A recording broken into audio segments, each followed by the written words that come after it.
பிரைஸ்ல செப்பனியா 3ஆம் அதிகாரம் 14வது வசனம்.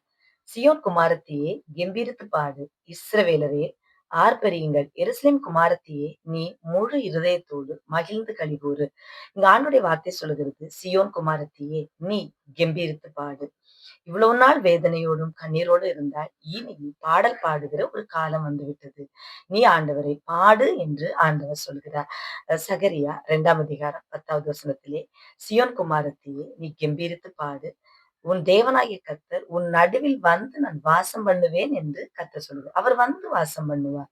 உன்னுடைய பிரச்சனைகளை அவர் மாற்றுவார். உன்னுடைய எல்லா வியாதிகளையும் அவர் குணமாக்குவார். இன்றைக்கு வேதனையோடு இருக்கீங்களா?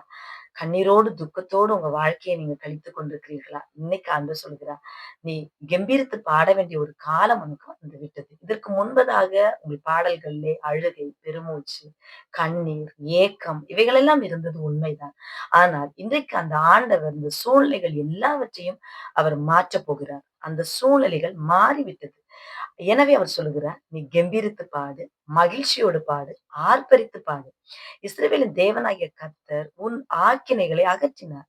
உன் சத்துருவை உன்னை விட்டு அவர் விலக்கினார். அவர் உன் நடுவில் இருக்கிறார். இனி நீ தீங்கை காண மாட்டாய். இனி தீங்கு உனக்கு வராது என்று ஆண்டவர் சொல்கிறார். இதுவரை துன்பம், தீங்கை நீ அனுபவித்தாய். ஆனால் இனி அந்த தீங்கு உனக்கு வராது. எனவே நீ அழுவதற்கு பதிலாய் கெம்பீரமாய் ஆண்டவரை பாடு என்று கர்த்தர் சொல்லுகிறார். இன்றைக்கும் உங்கள் அழுகை மாறும், துக்கம் மாறும், வேதனை மாறும். கெம்பீரித்து மகிழ்ச்சியோடு ஆர்ப்பரித்து பாடும்படியான சூழ்நிலைகளை கர்த்தர் உங்களுக்கு உருவாக்கி இருக்கிறார். God bless you.